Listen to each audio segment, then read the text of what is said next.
Hi. Okay. I'm back with volume 3 of the friendship video series. Especially inspired during this time. We had lunar moon eclipse in Aquarius on Monday. Today is Wednesday, the 9th, August 2017, Gregorian. As you know, Aquarius rules friendship, the 11th house, organizations, among other items. There was a book, and I asked some well-respected astrologers, and I guess they didn't know what book it was, or they never read it. I don't know. But it was in that moment one astrologer took the liberty of lifting a book title I had for a book on friendship. Yes, he did. He took that title right over to his radio show. I said, look at this shit.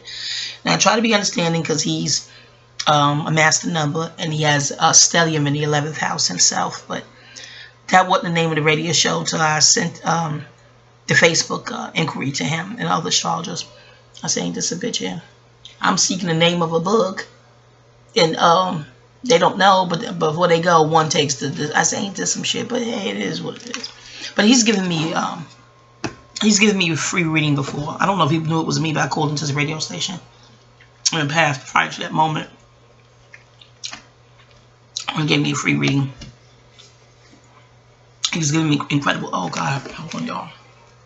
He's giving me incredible insight in the inbox too, so I just chalked it up to that. But talk about friendship. And all along he felt more like a Libra. When he took that doggone title and applied it to his shit, I said, no, maybe he's more of a Virgo. He's on the cusp. Just definitely feel more like Virgo. No offense, Virgo.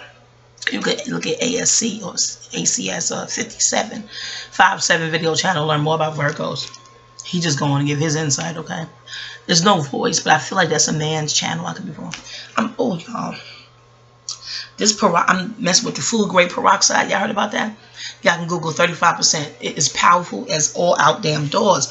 You got to dilute it. That's how powerful the bitch is. I'm just mixed it with water. Some of it a little bit dripped on my finger, and it's burning like a motherfucker. Far different than the brown peroxide, food grade.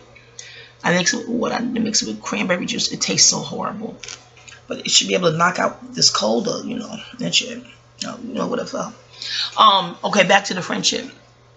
I was reading this was years and years ago. I read in a book. I don't remember what book it was. I read so many books over my lifespan, and I'm in my 40s. I've read so many books, especially astrology books and metaphysical and spiritual books. People give them to me as gifts.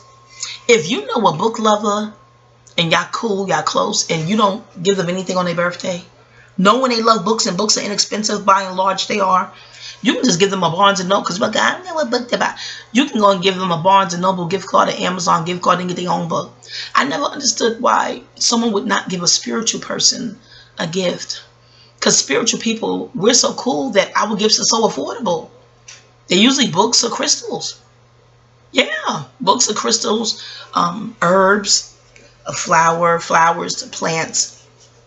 Yeah, materialistic people I can see, like, no, because she's snooty or he, hard to please. They're materialistic. I can't afford to get them whatever they would like, so I ain't get shit. And I've heard that before. But the person not materialistic and they're spiritual, it is so easy to get a quality gift for a spiritual person. Hold on. Even rose quartz crystals, that stuff is not expensive. Hold on. Pardon me, y'all. Still eating fruit. Vitamin C. Anyway, we would have fruit in the morning. Something light. Oh, my finger is burned. It's just a sacrifice here. That peroxide is no joke. Just a little driplet. All in my cuticle. Oh, sweet Jesus. Have mercy. Is this a sacrifice? I guess so. Well, what the fuck for? But don't these videos? You never know how the Shaitan, the oppressor, does it. Oh, no. WC says stop calling him the oppressor. The bully. I think it's recommended, not him, but it's recommended just call him the bully. He says call him the oppressor, gives them power. But get this, they seem to be offended by the word. You look at the comments, they're offended by the word oppressor. Then they're offended by the word racist. You be like, but is it true? Is it that the truth offends you? Oh, jeez. I digress, y'all. Back to Aquarius and friendships. So I ended off volume 2 talking about what happened when I was a young teen at a birthday party with my first best friend, a Libra from Harlem, from same projects. She lived right around the corner from me. I love how she used to say her address, Madison Avenue. She said her address, hold on y'all, the fruit. She said her address with such pride and dignity. I was telling my mom, can we move around the corner to one of the buildings in Madison Avenue? So I could say my address like that too, with pride and dignity. And mommy was like, you know how long it takes to be on a waiting list and move around from, building to building the project? And this is the 70s. I'm like, a waiting list? Oh, damn. But she said I got better news than that. So that's how Queens was introduced to me. She said, we're moving, but not around the corner. We're moving to Queens. I was not thrilled. I'm like, I don't want to leave my friends. When you're young, you're not thinking of more space and, being a homeowner and things of that nature. And she only got a house for like $34,000 back then in the 70s. Oh, Mom, she should have never refinanced. That's a whole nother topic. But, yeah. So that's how, and then what made me, because your kid, you're going to do what your mom say, that's what it is. You don't leave your friends and things. Harlem is familiar. It's hard to leave familiarity. Family, the word family comes out of familiar. Okay. Or familiar derives out of the word family. And Harlem is familiar, if you get my gist.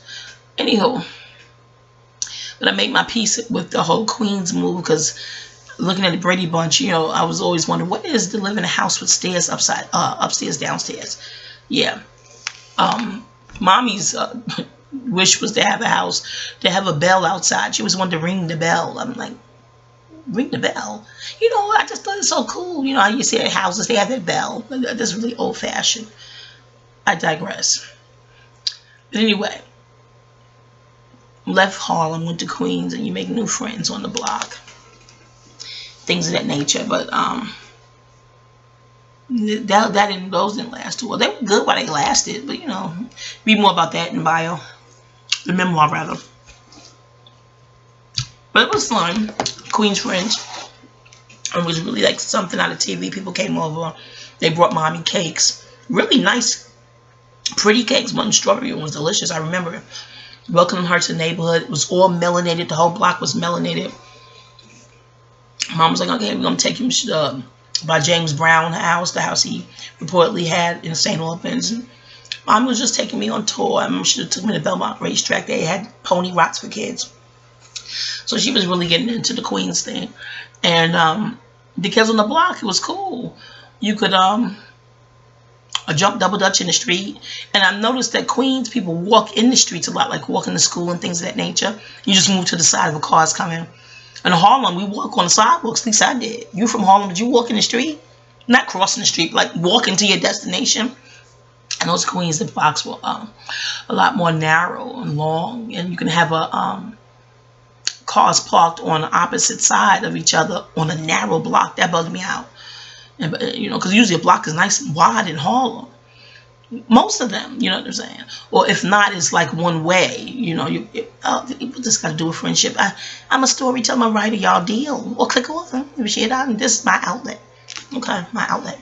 But anywho, so once my uncle said that to me, it'll return. Pardon me, y'all. I gotta have my fruit breakfast. But click off. It'll return to you tenfold. Y'all can look at volume 2 to see what happened with that. Throughout the years, I could think of 10 friends where I'm wondering, well, so-called friends, well, then friends, where I'm wondering, heavens, was Uncle, was he, Uncle Gemini, Uncle Gemini, that's what I call him here. Was Uncle Gemini right? Oh, my heavens, Jesus. Y'all know Gemini's the messenger. Anywho. So I won't give all the details, or hell, you won't read the memoir. Oh, you won't read it anyway? That's fine. Click off the video. You ain't got to listen anyway either. I'm not talking to you rational minds. I'm talking to the irrational minds. Because it's irrational to be somewhere where you weren't forced to be. You're somewhere complaining and no one's forcing you to be here. That's with anything in life. And it's so strange people complain about things that's not forced on them. But something like GMOs or something that's like somewhat forced on them, they don't complain about that. I'll never get someone complaining about something that's not forced on them.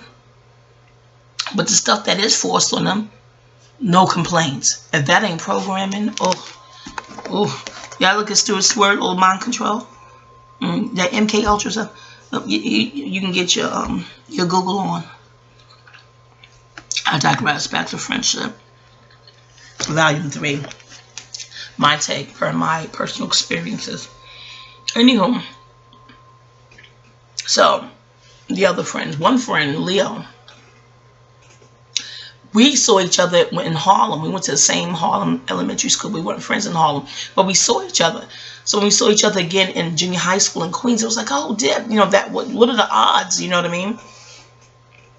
And it's at the same school, same class. That was like, wow, I remember you from Harlem. Da, da, da, da. So, you know, we became fast friends, and it felt like, you know, that feeling of I've known her forever. Again, got to be past life. And so we're close. And I made some other friends around the way, and they made friends with me, and we would see each other every day, every single day. My house was a social hub because my mom worked a lot. So when she would go to work at night, they would come over, we would just chill. This is school nights too, not just weekends. My house was the social hub. I thought it was because of my winning personality. Later on, another friend in our 40s, she told me, your house had all the food. I'm like, was that the attraction? No, don't say that, girl. You know, we loved you. You funny as hell. You know, you was our bitch. You know, she was repairing it.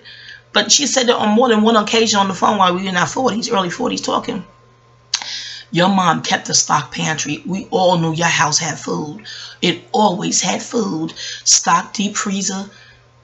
And I would cook. Sometimes we would cook. Not all the girls. Some days in the living room look at TV. Remember WHT? And videos and stuff. And I worked at a video store, so I would bring home videos. So we always was just chilling. All girls just chilling. We smoked ism too, but I don't think we smoked in the house because I was scared to sit with linger. So we either go in the backyard or the front yard and smoke. Just like a party every day, child. But anyway, but we all became crew and close. But the inner core, that nucleus, was my bestie Leo. We call her Leona for this video. She's Shimon for now in my memoir. I don't want to call her Shimon in the video. Just call her Leona because she's a Leo. And Kia, well, she's Kia in the memoir. She's a Cancer. So that was our trio. That was our core. That was us. I guess the other buddies are like satellite homies, you know, peripheral pals, if you will.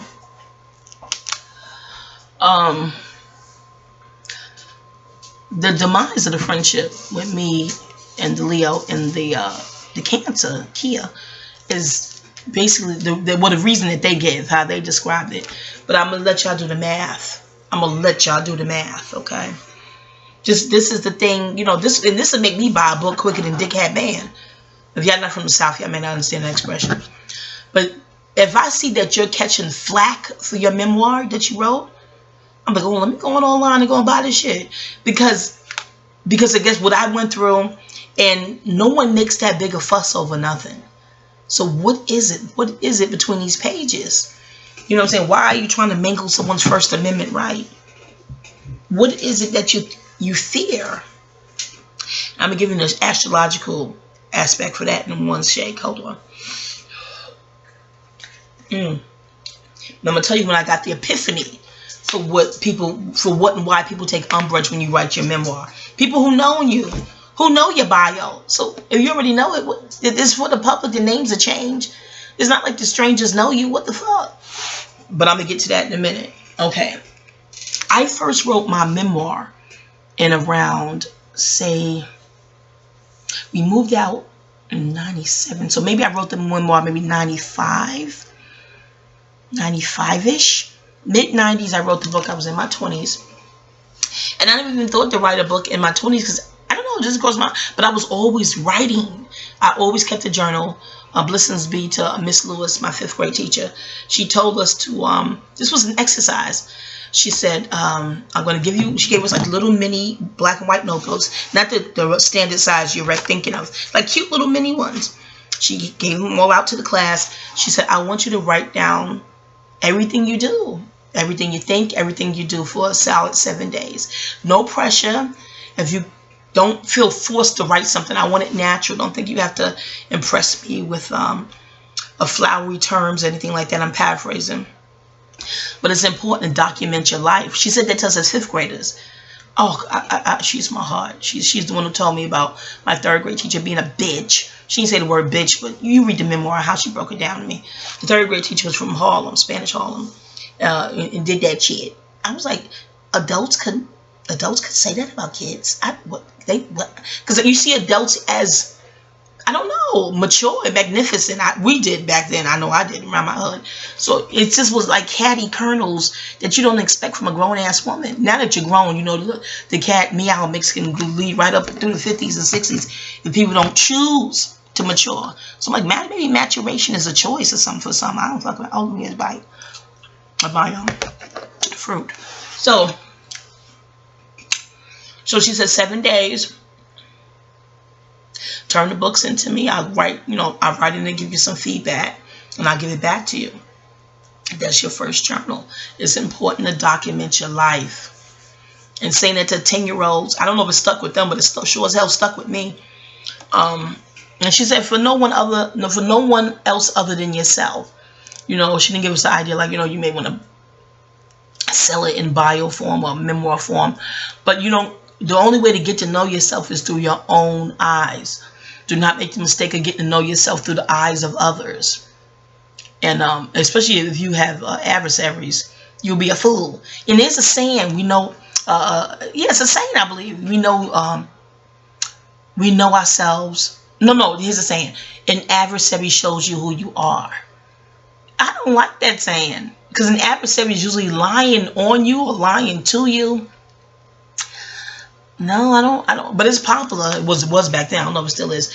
But adversaries are not interested in being honest with you. They're trying to destroy you. And the art of war said 90% of war is deception. So an adversary is not coming with honesty. They may say they are to their viewers and audience, but 9.5 times out of 10, an adversary is not coming with honesty, because the art of war teaches deception is 90% of war. So it's something you have, they don't want you to have, they're trying to thwart your progress. Beef is really about thwarting truth and progress. Hold on. This tea is strong. Hold on. Nasty. Hold on, y'all.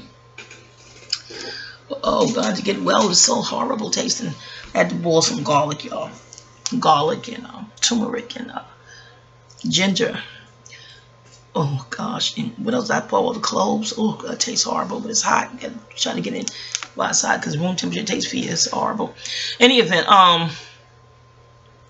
so, yes, so math is there's no line with math. Aquarius rules math too, y'all. The proof that we're on a mathematical dimension, look around you now. Look at your computer, your phone, whatever you're on. You can weigh and measure everything. I don't care what walk of life you come from. There's no denying that you can weigh, and even your height and weight, you can weigh, and if it's tangible, you can weigh and measure everything. You can even measure and weigh air if it's contained. But air don't like to be contained. So it breaks out and turns into gas, a fart, I don't know, but air is going to get out. It's going to be an explosion. Air can't be contained for too long. That's why air signs catch hell too. Air, y'all better get into them elements. Get into the elements, okay? The thinking is how you think and communicate. So if that can't be contained, the thinking can be infinite. The control freaks don't like that. They want you dumbed down. They don't want you thinking infinite. Do you see why air signs catch hell, especially Aquarius and Libra? Because Gemini's mutable. It can better assimilate or feign assimilating. It's mutable. It adapts better than the Libra and Aquarius. Oh, listen to me, y'all. Back to friendship. Aquarius ruled friendships, okay? Oh, I forgot the thing with the book. This will be all over the place, y'all. I'm under the weather. Click off, shit. The book I was looking for, the book said Aquarians are friendly but don't have any friends. I said, oh, shit.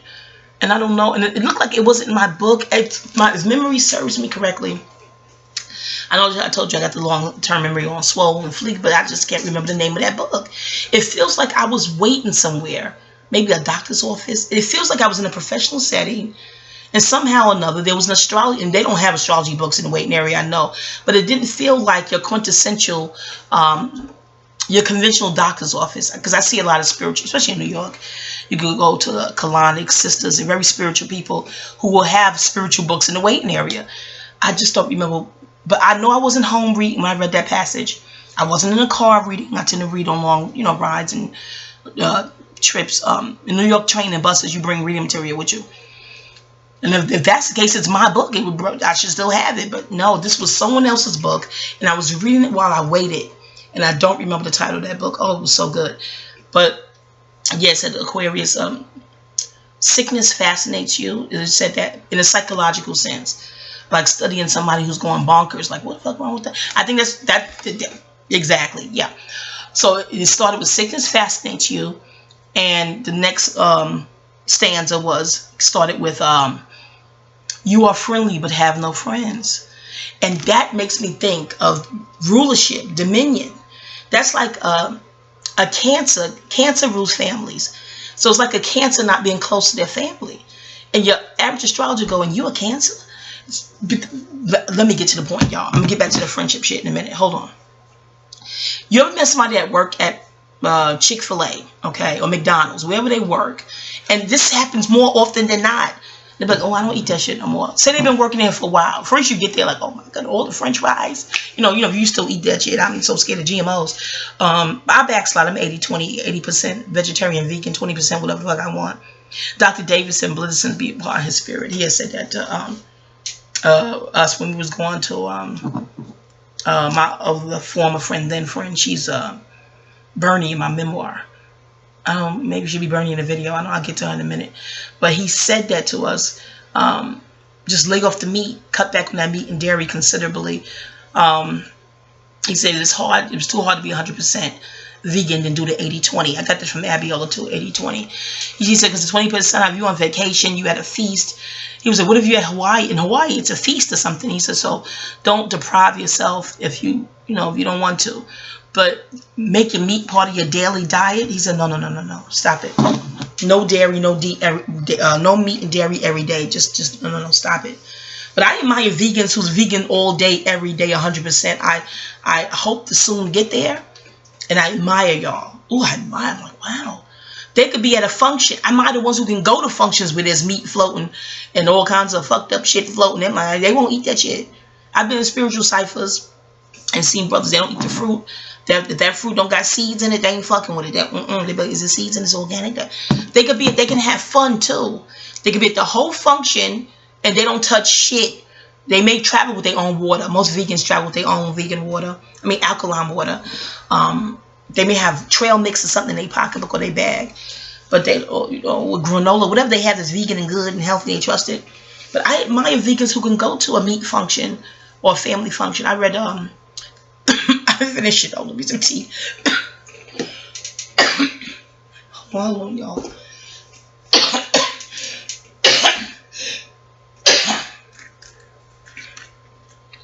Oh, to be all hell fast a little bit shit. Russell Simmons' book is vegan. A Happy Vegan. I read middle of it. I gotta get it out. It's in storage. I gotta get it out. Hey Russell. Anyway, hold on. He from Queens. Okay. Hollis. Okay. Shout out to Hollis, the doc. Okay. Farmers. Harlem. Peace, y'all. Okay. My little train to what was it? Yeah, he was saying how he's invited to functions with his meat and he just don't eat the shit. If you go into a restaurant, he went to somebody's birthday party at a steakhouse. And they was like, oh, what you gonna do here, Russell? I'm paraphrasing, but something like that. And he just asked the waiter, can you just bring me some steamed spinach with garlic? I was like, that sounds delicious. Garlic and ginger, you can saute that with spinach, is absolutely delicious. And he had a little salad on the side, and that's what he got at the steakhouse. I'm like, oh, okay. So I admire vegans who can still party with the meat eaters and don't feel tempted. I'm like how they go through with the 12-step program, people who, off alcohol, they don't fuck with anywhere. They don't go to locations where there's any alcohol, period. They don't. When people got the narcotic, they don't go no place where there's any drugs. And I get it. Even with sex addicts and the people who are infidelity. I read Todd Bridges' memoir too, Killing Willis, and he won't be anywhere where he may feel. Pardon me, Todd, if I'm misquoting this, but it's been a while since I read the book. I'm paraphrasing, but he won't be anywhere where he's tempted to cheat. Like if there's women and like he won't go to a strip club. He won't go anywhere where the temptation to cheat is there. So I'm like that with me. I don't need to be around it. I don't, especially if I know the person is clean, they could cook, they can throw down. Like my mom's baked turkey wings. Oh my goodness gracious, Jesus. Oh, mommy could cook. Certain things is just really, really good. I got to be around my mama. She's my mama. You know what I'm saying? So that's why I'm 80-20. If I'm at the party, I'm going to eat. Shit. Well, I just don't go to the party. So I just avoid the meat. What's this got to do with friendship? Never mind, y'all. But I'm giving you an example of how the sign could have dominion over something and just don't fuck with it at all. I read that in a book too, how Scorpio rules, Scorpio rules the gonads, sexual organs, sex itself, death and birth, other things Scorpio rules. And some Scorpios can be celibate. No problem, none, because they have dominion over it. And back to the fast food restaurant analogy. I don't even want to call it an analogy. It's because it's real. How many of them who work there go, I don't eat that shit. Not because they saw Food Inc. or documentaries or What the Health or Forks Over Knives. They just say, I'm sick of it. I'm always around it. They just don't eat it. They just don't eat it. And they're in that house, if you will, literally. Dominion over the fries. They're the top fry cook. I don't know. They just don't eat the shit. I'm around it all the time. Ugh. And I think that's how certain marriages become celibate too. Of course, there could be marital problems and things of that nature, but if it's always around, you always have access to it, after a while, you just don't want it. You just don't. Now, people who have a strong, voracious sexual appetite and they're physical, maybe that's not your thing. But I'm more cerebral. My first marriage was 10 years. This one I'm in now, 10 years. So I'm more cerebral. In the beginning, and Michael Basin said this on one of his shows. He's a Cancer, a lot of Virgo in his chart. I interfaced with you, Michael. I did. Circle of Sisters. You offered to help me with my book. I thought you was bullshitting. Then you're going to do that Martin Lawrence thing that he did. I was like this. Ugh. But I was like, I thought you was a Virgo then. But remember I was supposed to be on your show, Michael Basin, when you had my teacher, Mama Grice, Aisha Grice, and my former teacher, one of them, and Lloyd, shout out Lloyd straight home. He was like, oh, you ain't, I'm about to say my government name. Oh, Wanda's one of my names, but you know what I'm saying. But anyway, but I missed the radio show. Oh, Michael Basin, this is when he was in New York. And I'm walking down the street, y'all, to the China, because I was at my mama's house. She had a landline. What? Did I have a cell phone then? I had to have had the cell phone then. No. Why I didn't pay the cell phone bill? For some reason, I had to take this call at Mama's house to be on, was it PLS or KISS? I don't know. They was going to talk about astrology. And they was going to have me on with my teacher. I was so happy. I got one of my teachers who really woke me up with the whole Pisces rules us, the Aries rules the Caucasian. That workshop at the African Poetry Theater, oh my, just activated me. It was, oh my heavens. But that was my first Saturn return. I would learn that, well, to the African Poetry Theater. But anywho, I'm gonna get to friendship, y'all. Hold on, shit. You just click off. You're impatient. Just click off. Your disseminated moon, scattered frequency, scattered sweet chi here frequency. Okay. Well, this is a quick one for you guys who like cute stories. I gave up on waiting. I don't know. Michael Basin was like, okay, we'll call you. I'm just sitting there. I got the candle lit, the water. I got, you clean up your table and you do your ritual. You get your altar, your makeshift quick altar ready. Just talk about, astrology, whatever you do. I'm getting everything ready. I'm sitting here. I'm like, they ain't calling me. They did because they was getting all into astrology. They was getting all into it. The line you call in would be what the public will call into the radio station. And that's 40, 50-minute waits. I'm doing all that, waiting all that long. So I'm like, he said he'll call me. I wait. Then my teacher's like, oh, you're a Cancer. And I was like, oh, I thought he was a Virgo from that one sister circles moment. And I was, we had our own table. I was pursuing the acting thing. Heavy back then in the days. But my agent I had back then, she would get me other jobs that would pay too. She says, not acting, but it's paying. You want to do it? I'm like, cool. So, you know, I had to be a vendor and work certain things. And so we're packing down. It's cleared out. The public is out. So it's just really, it's no background or white noise, or if you will. There's no crowds of people. It's just it felt like it was just he and I alone in that space. And this is before he was on the radio. And I was like, oh, yeah, I'm a writer too. He said, me too. And he was like, I can help you. Is it public? But in New York is a jaded, I guess they call us jaded. I didn't even know he was from Chicago then. I'm thinking I'm talking to another New Yorker standing there. And I don't know. It's rare you meet someone who says, I can help you. And it sounds real and genuine, but you're still skeptical. Like, well, what do you want? You know, in return, if you tell the truth. Then he did that thing Martin Lawrence did. And I said, ugh. And I walked away from him. I go, he's a jerk.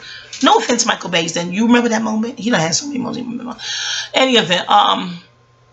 So now my second chance to talk to Michael Baisden. I was going to sure bring up Circle of Sisters.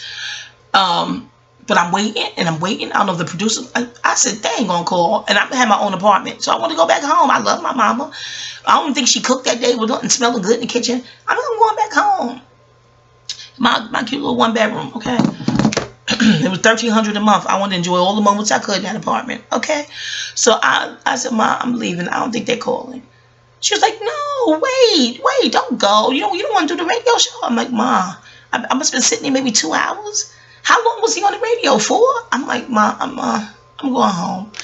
And I went to work that day. I was tired. I'm going home. So y'all, I'm walking home. I'm walking to the Chinese restaurant before I get on the bus to go home. I'm going to get some food and go home. Okay. And I had my Walkman on, or was it? It had to have a radio on. This is old school, but it's the 90s. It couldn't have been that much old. But whatever I had, it had a radio. It was in a CD player, but it had a radio. And I'm walking. I listened to the station. I figured because I love astrology, and my teacher's on there, and Lloyd, and I know Lloyd in person. Lloyd gave me a reading in Harlem in the back of a clothing store. Hi, Lloyd. Hi, Mr. Strayhorn. Beautiful, beautiful spirit. And he was like, well, what happened? He said, what happened to you? I was about to say my government again. Never you mind, y'all. So I'm walking to the Chinese restaurant, and I hear somebody say, this is how detached I'm in the moment. Because you still listen to the astrology and things of that nature. They doing Michael's chart. And I'm like, so it's the Virgo that, you know, I felt in that moment. But in the event, and then I hear this older lady get on the phone. She says her birthday. And I'm like, oh, she got the same birthday as my mother. I'm like, oh, okay, she got mommy's birthday. So they giving mommy a free reading. Lloyd gives her one. My former teacher give her one. Things of that nature. They talking. And then she laughs, you know, this big belly laugh that mommy could do, hearty laugh. I'm like, oh, she laughed like my mama. She's sure enough too. And then Michael Baisden goes, oh, what's your name again? And mommy says her name. I said, you know, that's my mom. I said, oh my God, that's my mother.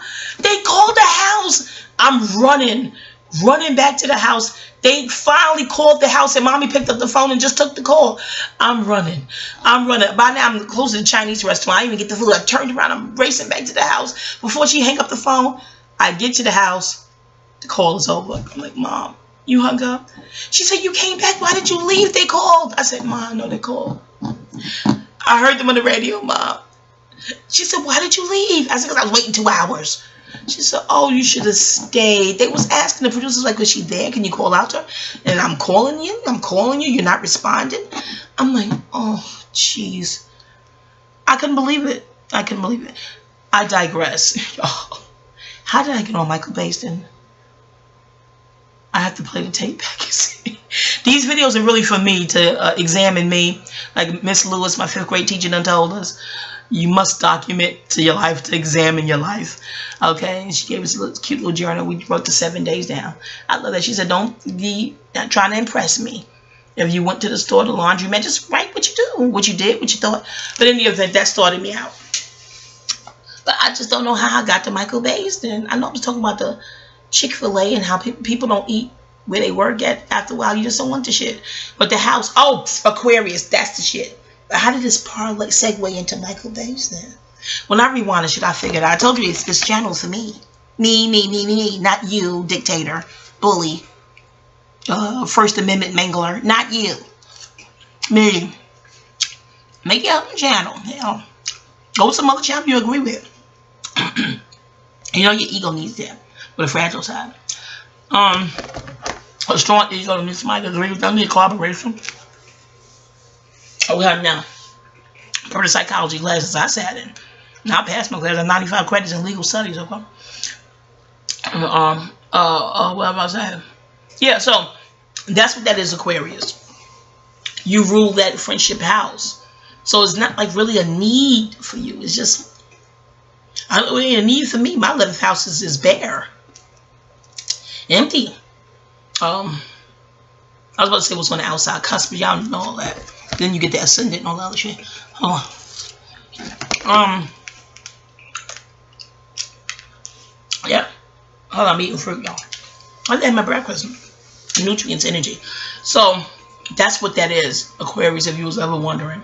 How we rule friendship and have conflict there. The same reason people at McDonald's stop eating the fucking McDonald's. They just want the paycheck. They're sick of looking at that shit and sick of smelling it. It's just, you'll feel what I'm saying, okay? You're an Aquarius, you'll get it. Either Scorpios too, they can be celibate or they want it all the time. There's no middle ground with Scorpions though. But yeah, it's the same thing, I'm telling you. Aries rules athleticism. You can meet an Aries that's out of shape. Don't feel like working out worth a damn. But that sign rules working out, sports, athleticism. You can meet some Aries that ain't even into sports. Same premise. But back to the friendship, okay. So, the friendship said dissolved for in honor of this lunar eclipse in Aquarius, 2017 August. Okay, so hold on, let me get some tea, y'all.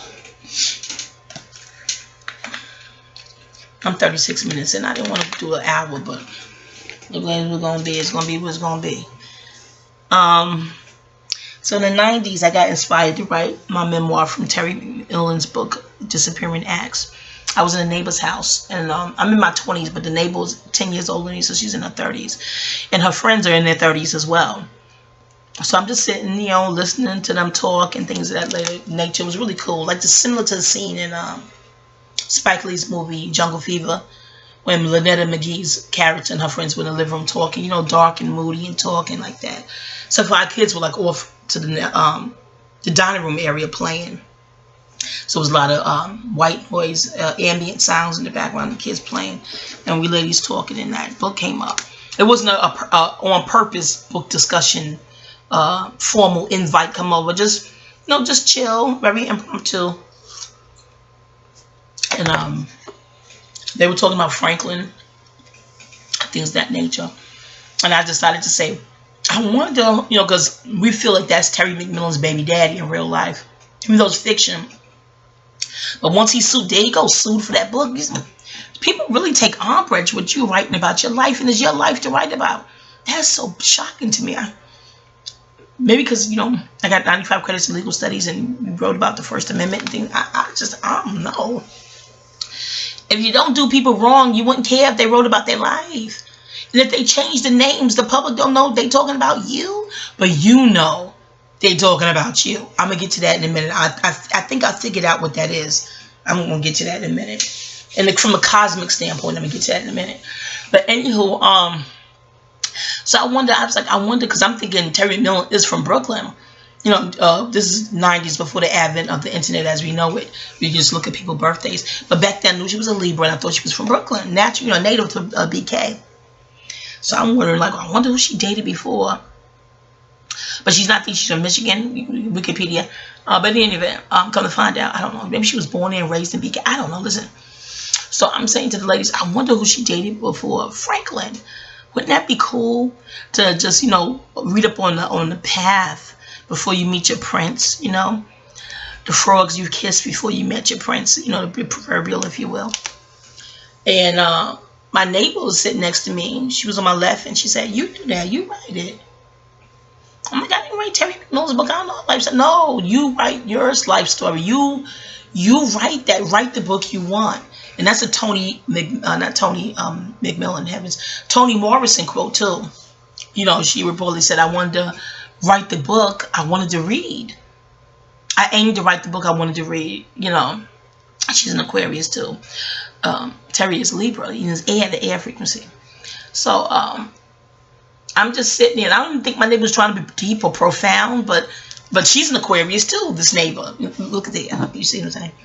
I think she's the day before Toni Morrison, or the day after, or the day of. I don't know. But in the event, write the book you want to read. And it's just, I don't know, epiphany and ping. I was like, oh, wow. Okay. Yeah. And my husband, my then husband at the time, he had a computer, but he did his music and stuff on that.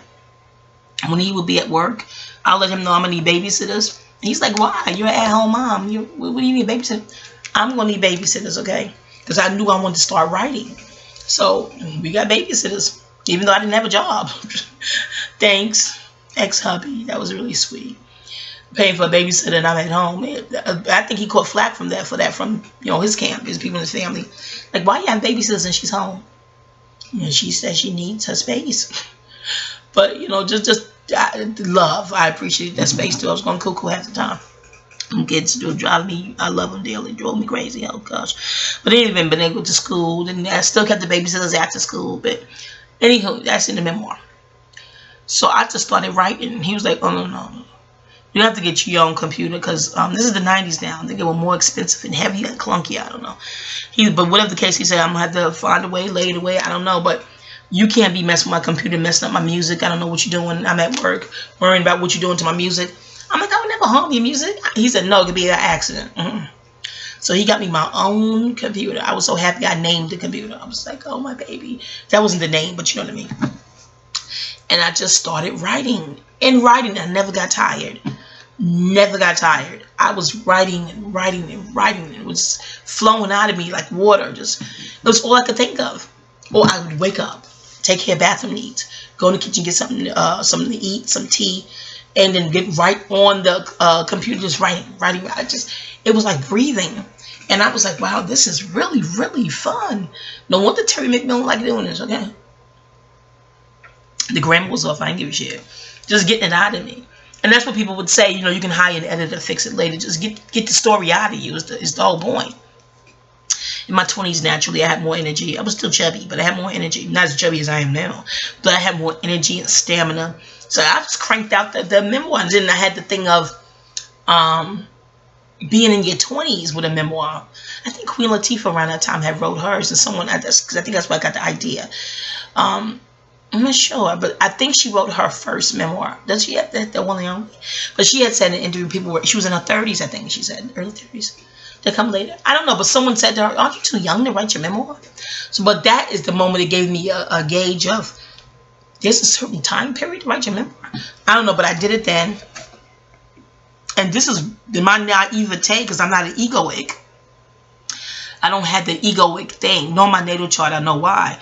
But I didn't even know that someone could take umbrage to you writing your memoir. I just had no idea that was something to take umbrage to. Because, hold on, fruit. Why? There's so many memoirs in the library and bookstores. I've been reading since 5th grade. A mom like mine, you gotta read. You gotta read and write. Book reports was like punishment. Go get a book, write a report. So, and then Miss Lewis, between my mom and Miss Lewis, I became a reading addict and a writing addict. Thanks to Miss Lewis. Miss Lewis, my teacher, the great teacher. So, again, I didn't know that there was something that someone would take offense to, a book. And the names are changed, so it just, I'm going to get to my theory on what that is. Even they unconsciously don't realize what it is. But in any event, the easy go-to is, oh, it's lies. That's the quick go-to. I take umbrage with it because it's lies. But you didn't even read it, so how you know it's lies? These two friends in particular didn't even read it. So they can't be crying lie. Because what's the lie? What did you read? What are you going off of? Their umbrage is you wrote it. But peep the math. Again, this is a mathematical dimension. Everything around us, the matter, atoms, everything proves that it is. Peep the math, okay? In the 90s, I told my friends about it, the book, this manuscript, and I had wanted their feedback before I tried to shop for a literary agent. Because, you know, I'm not fortunate enough to have friends and family that will lie to me. No, if it's whack, they won't tell you the bullshit is whack, okay? So, even my neighbor, the one who told me to write it, the Aquarius, she's a pastor now. Back then, she was at Queens College, very smart woman, collegiate and things of that nature. CO, so I knew she knew about writing, because college you have to write a lot of reports. So I wanted her to write the foreword, and she did. My friends didn't like it though. It was like, is she chastising us in the foreword? I don't know. They weren't too keen on that foreword. But in any event, but she wrote it well. Just a very good writer. She even critiqued my writing, you know, talking about the quotes, and I didn't get what she meant till later on. I'm like, this is what she meant. I thought she was saying in that moment that it was too much dialogue. I'm like, but what if it was dialogue in that moment? It's a memoir. What if it was a lot of dialogue in that moment? But I didn't. Never mind. You read about that in one of the subsequent memoirs. It's like a trilogy series. But in any event, so in the 90s, the girls celebrated it. Oh my goodness, what did you name me? No, I don't like that name. Name me this, and yada yada yada, this, that, third, and the other one. And they were celebrating it. Yo, remember him? Did you put that in there? Remember the time? Remember the time? It was a whole remember the time. Remember the time, like Michael Jackson song, which I think came out around that time. I know it was came on TV. So announcement was great. But so you know, I'm like, yeah, I remember the time. So we were celebrating on a 3-way call about my manuscript. Okay, my other friends, the ancillary friends, peripheral pals, the manuscript started circulating. I was like, you know, I'll include a couple of dollars in there for postage for you to mail it to the next one. You know, let's just, you know, keep it circulating so I can get the feedback before I find the courage to send it out to lit agents. That's the 90s, right? All celebration. Somehow it's still the book never rounded itself to the two friends in question that took umbrage. Early 90s. We're in our 30s now. Not early 90s. 90s is 20s. Early 2000s. We're in our 30s. I can't make this shit up. I'm telling you. I'm on the phone with the Leo. She was having a barbecue. This feels like it's 02. It don't feel like 01. Was it 02? 02 or 01? Don't quote me, but the early 2000s. We're on the phone. I'm at work, and she's telling me how she prepped for the barbecue. She was having a barbecue in her backyard, and how she prepped for it. I know where else could barbecue be. She prepped for it and things. She, you know, marinated the meat. Regular gal pal, you know, regular conversation. No, we didn't have any hostilities prior to then. And what was in her marinade? You know, I'm a foodie, so I'm like, oh, you put mustard in your barbecue? You know, we back and forth, regular girl talk. And then within that talk, I made the mistake of asking, so what's on the dessert menu? You know, me and Kia Sweet Tooth. This is regular talk. And this Leo is a certified no short taker. So you be consequence oriented and deliberately trying to offend her.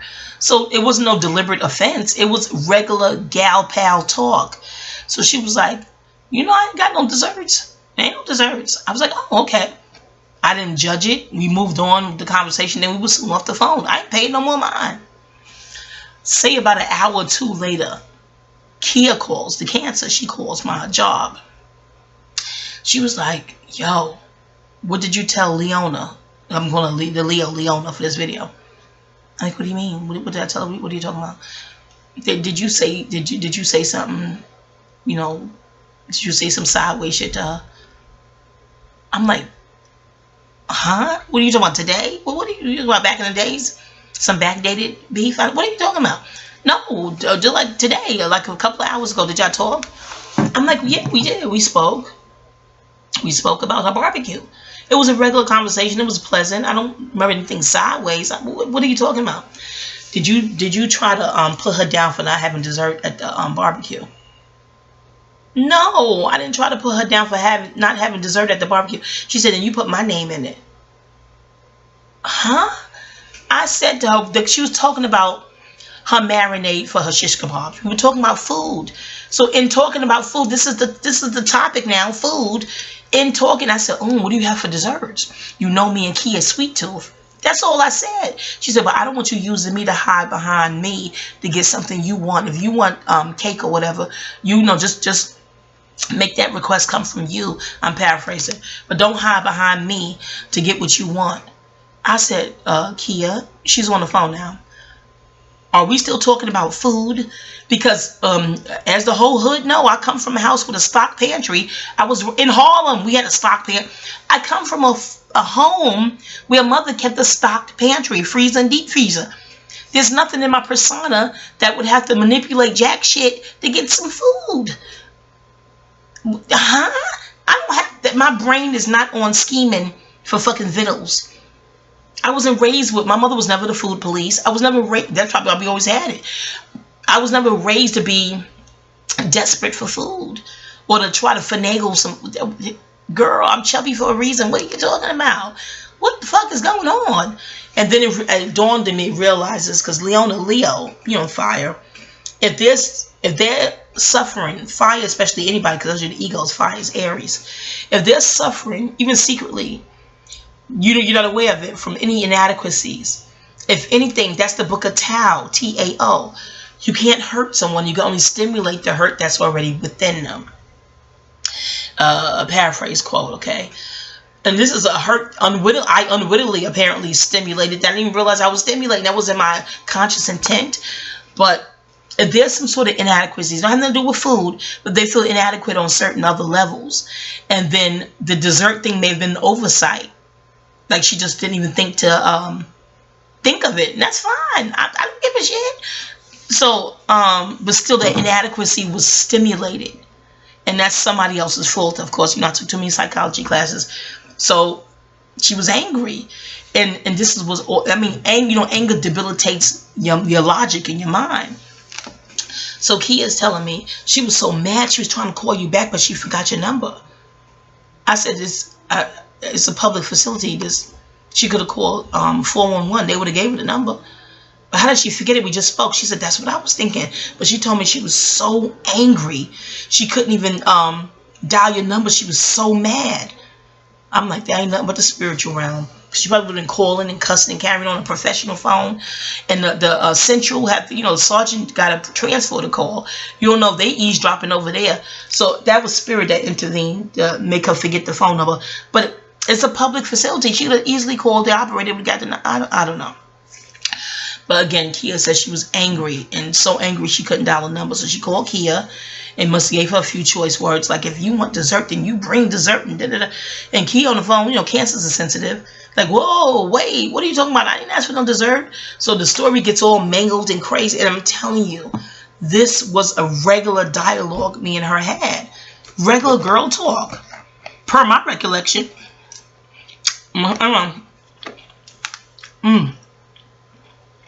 Pardon me, fruit. And certified no short takers pride themselves in not biting their tongue because they're physical. They're not afraid of the consequences because they're physical anyway, and they enjoy being physical. But anywho, so had she known in the moment of the girl talk, is my point, she would have spazzed back immediately. Why the delay in being offended? Psych 101, okay?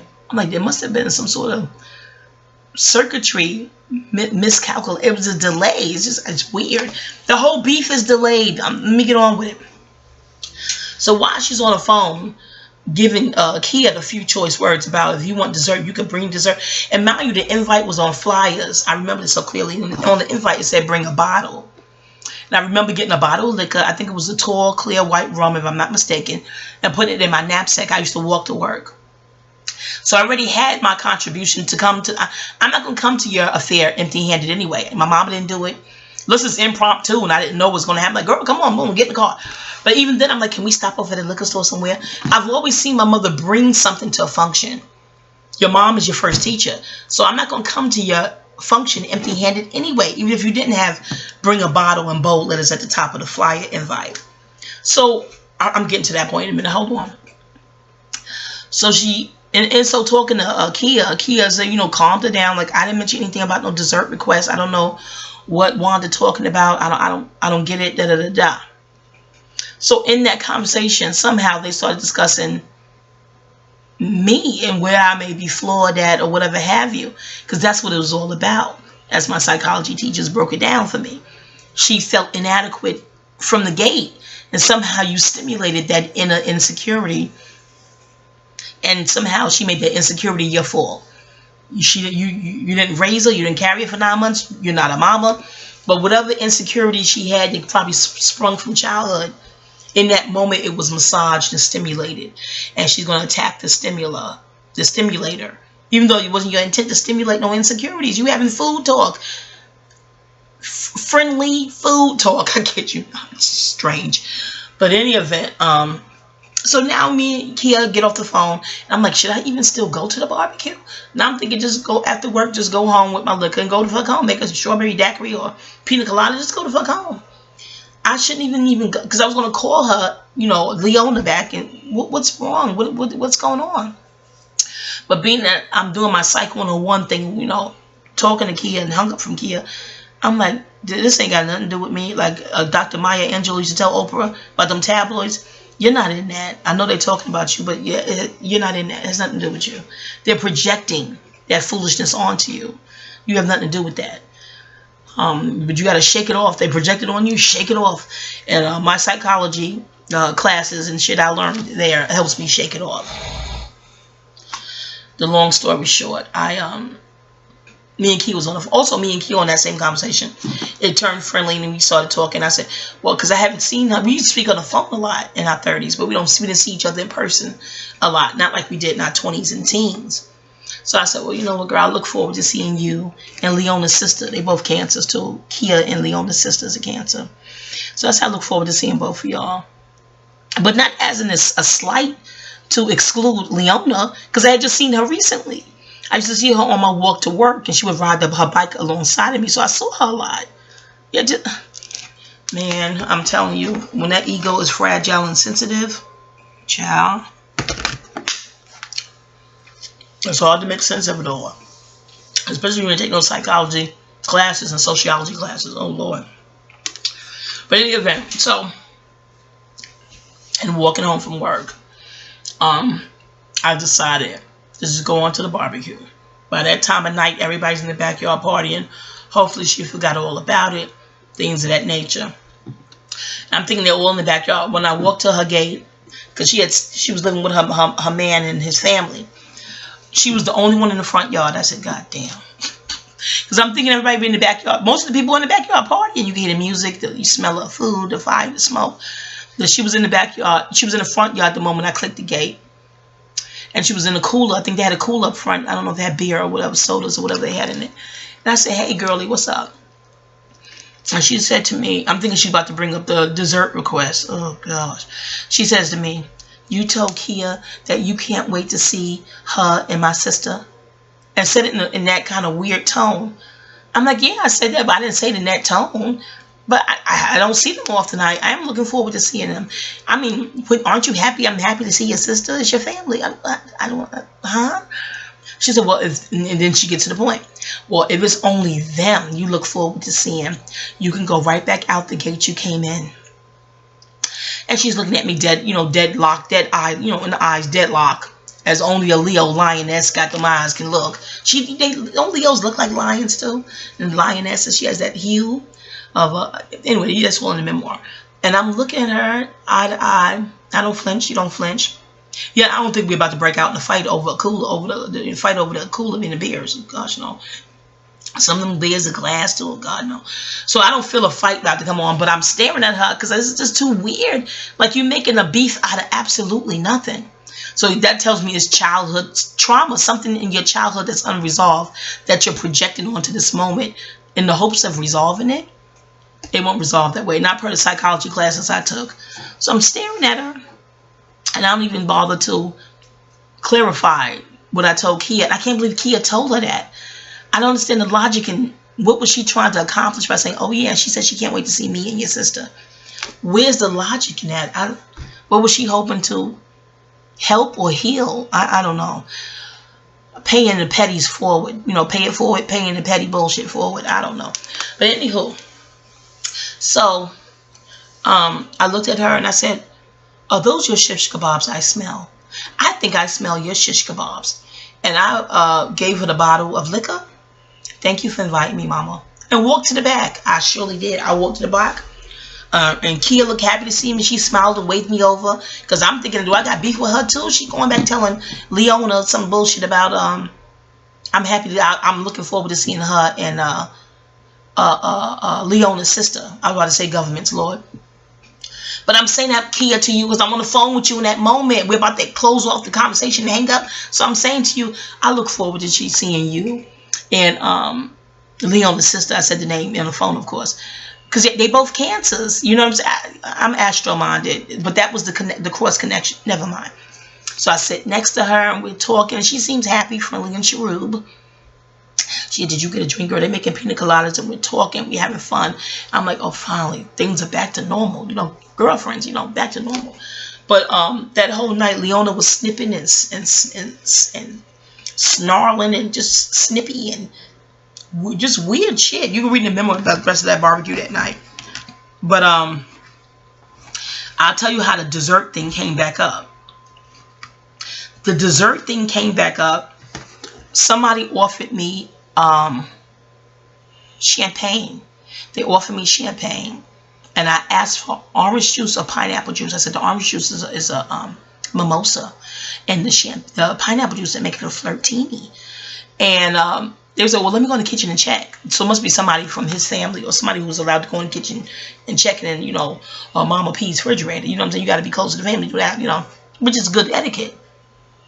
And Leona stopped them and was like, no, you could have brought your own orange juice and pineapple juice. I was like, oh, okay, problem. I have no qualms bringing. And mind you, she lived with me. This friend lived with it in our household twice. On 2 occasions, she's lived with us for a couple of months each time and always had carte blanche to our food. This is not thrown up in her face what we did for her. But and she'll see that as mommy's offerings. Like, ain't your house is mommy's house. Well, she's my mother. What, I live here. Girl, the logic of some people. But my point is she knows that I'm not selfish with food. That party, I brought liquor. Brand new from liquor store. Never opened here, a gift. So I've never been withholding with food. I have no qualms bringing stuff to people functions, and you've had carte blanche to our pantry for years. Your whole teenager at our house, you can cook your own food. She got to know I'm not withholding with food, so that was weird. She just was still stuck in a moment that she wouldn't release. That's Sonia Barrett's book, Holographic Canvas, when she said emotions are chemically addictive. So she was addicted to that surly state right there, and she wouldn't release the surly state because it was her get high for the moment. Who am I to interrupt your high? You see what I'm saying? Oh. Anyway. So, who was offering the champagne? I said, never mind. The orange juice with the pineapple juice. I drank the champagne as is. Sat next to Kia and Trudy, enjoying conversation, talking. We having a good time. And Kia asked to show me the vacation pictures Leona went on with her boyfriend. I think they went to the Bahamas. They went on some vacation. And she goes and get the pictures and shows us the pictures. So I think somehow Kia wanted somebody to move so I could sit close and see the pictures under a light that was near her or something. And Leona was like, they ain't got to move. They ain't got to move. I'm like, oh, God. She was just looking for something to nitpick and act strange. I'm like, let me just get through this barbecue, get home. And I'm still thinking the smoke would clear and it'd be, you know, over with. This all started from a pastry request. And that's all I could think about sitting there. Because when she said, you know, you should have brought that, talking about the orange juice and pineapple juice when someone else offered me champagne, and I asked them if they had that to mix it. I said, I have no qualms bringing items and food to parties or whatever. I always share stuff. I didn't even think of it until I was offered champagne. I didn't request a champagne. I was offered the champagne. Then I threw the flirtini or mimosa. That like is the problem. That plain champagne is fine, no big deal. And then that's when she brought up in that moment again, like that dessert. If you want a dessert, you could bring that. I said, again, I have no qualms bringing food to functions. I did it my whole life. I saw my mother do it. That's auto for me to stop by and bring something. It don't even have to be a function. If you invite me to your house for the first time, I'm going to bring something. That's just what I saw my mother do. We watch our moms, you know what I mean? So No, I have no qualms with that. To me, in that moment of having dialogue with you over the phone, it wasn't about dessert and lack. We were talking about recipes and stuff like that, so it parlayed over to the final course, which would be dessert. But of course, I don't think it was resonating whatever I was saying to her, because I know they had nothing to do with food. I took psychology again. This has to do with you feeling inadequate about something, and all of a sudden someone massaging or stimulating that inadequacy within you, unbeknownst to them, unwittingly massaging, stimulating that unresolved thing that you deal with, you contend with. And I don't think what Noam Chomsky said, the war is never about lettuce and tomatoes, it's always about the people. So this is hopefully she's healed by now, we're in our 40s, but it's about some unresolved issue. It could be an abandonment issue, something unresolved that made you feel inadequate. And the dessert thing could have been an oversight. Just simply forgot to buy any sweets.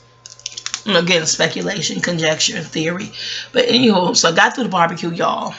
I'm thinking it's all over. Not. Her and Kia still on the phone talking about me, but this is what makes me very proud. When you've known people for 20 plus years and they can't find no real legitimate infraction you've done to them of substance, something of substance, they can't find anything you've done to them. So, and they don't want to lie. They don't mind lying to who they're trying to target. But they're not going to get on the phone and lie to each other. Especially Leona. She would tell Kia, that's not true. You know, that Leo would say, that's not true. I give it to Leo. To date, I don't think she's lied on me. But I wouldn't call it a lie. I'm going to get to the email in a minute. But like a deliberate lie to try to win some fool-ass war. Some catty fucking petty war. No, I don't think the Leo stooped that low.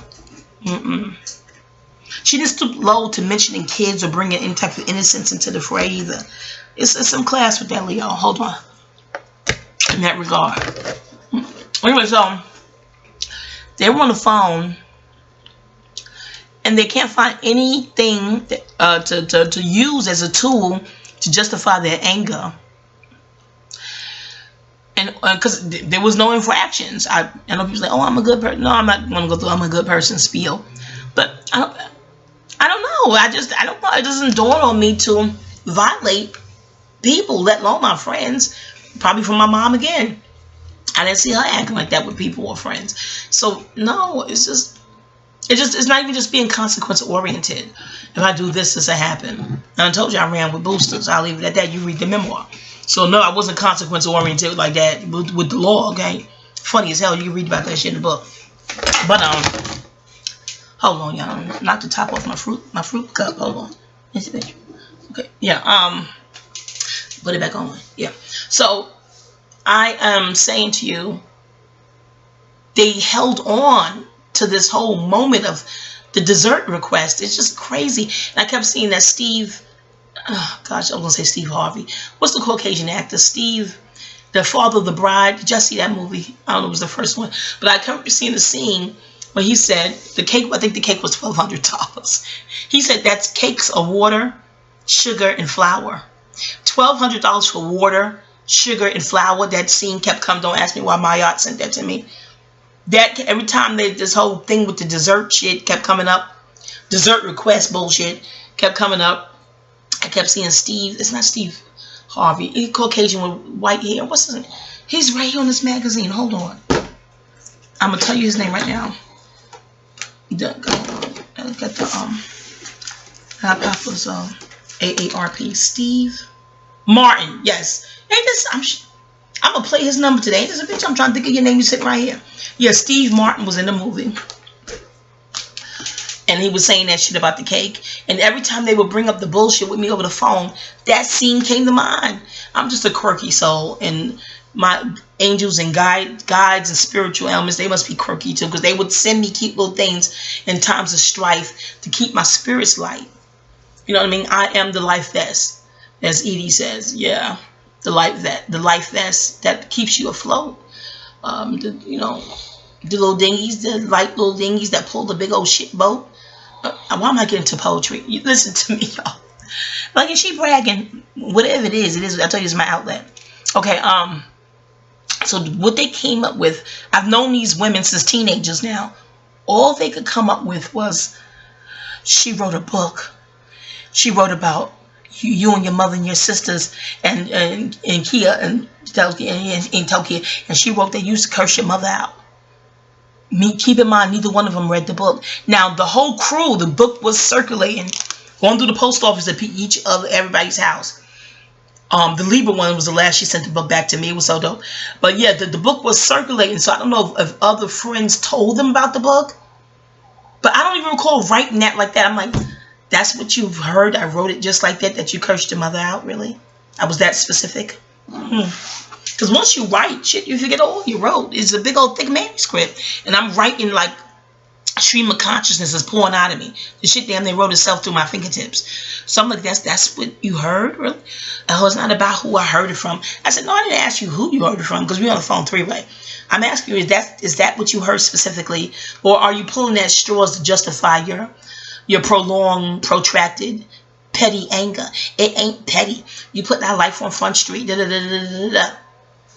I'm like, no. My life is within the pages. Well, I'm about to bust out that Rakim song. Dip into the paper like I was ink. And then okay, that's that shit. So, 44, we used to be doing this shit. Oh God, Brazzy in the book Brazzy. I love you, mama. Okay, anyway, mom chicks try to guess Brazzy, like, y'all no, back the fuck with some motherfucking girls. Brazzy, I love you, baby. But in any event, you got no Brazzy. Tweet it. I don't think Brazzy on social media. But yeah, try to get this video to Brazzy. I'll give you a hint. Brazzy's cousin is one of the MOP rappers. Tweet this to him, Brazzy. And then when you listen to it, tell him to fast forward to this marker, the one hour marker. MOP, the tall one, Billy Dance. Yeah. We met Billy at the facility. Remember? You and Francine's, which, never mind. Y'all tweet this to him, MOP, okay? Please get this to your cousin, Brazzy. She'll know that's her name in the book with his pseudonym. You know I'm talking, we met. You remember? Okay, now. Girl, call me, email me, wisdomwanda at Gmail. Wisdomwanda, Wanda, the H at the end of Gmail. In the subject line, Brazzy, let me know it's you by giving me the nickname that we called Howie.